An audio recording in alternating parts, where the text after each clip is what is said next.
This is the first video in the Wagon Chronicles. Of course, I didn't do this properly because I was supposed to do a video involving the process of replacing the valve cover gaskets, spark plugs and wires, but, it's a distributor, so it's not that hard. But today, I wanted to talk about Ford CFI. And for people who don't know, it's a weird era in Ford history from like 1981 to 86, and I think they replaced it with the EFI models that look like that big silver grill sitting on top. But this is basically a 2-barrel motorcraft carburetor with injectors.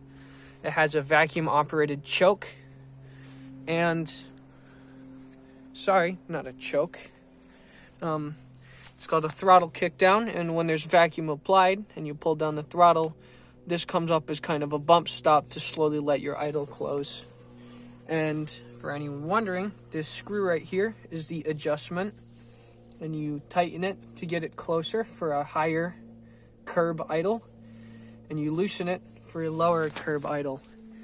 Now, the base idle is set by the computer, so you're going to have to go through a reset procedure.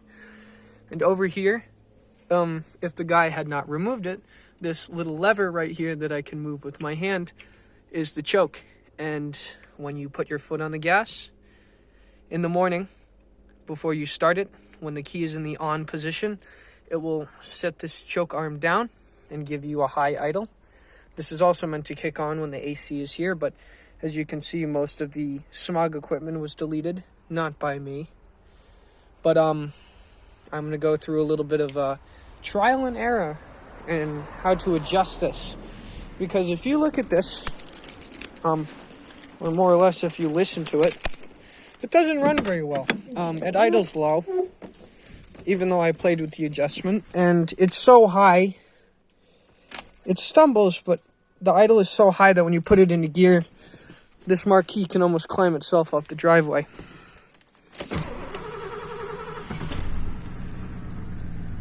Also, there is an exhaust leak, so it sounds angry.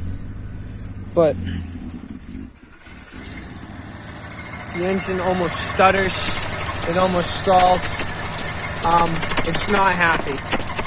And from what I've heard, in order to adjust this kickdown, you have to wait till the engine's warm enough. So, in the case of this being such low idle, I might have to put my foot on the throttle, which is unfortunate for the squealing belt, because it's quite irritating. So, and if I let go of the throttle, it will just die.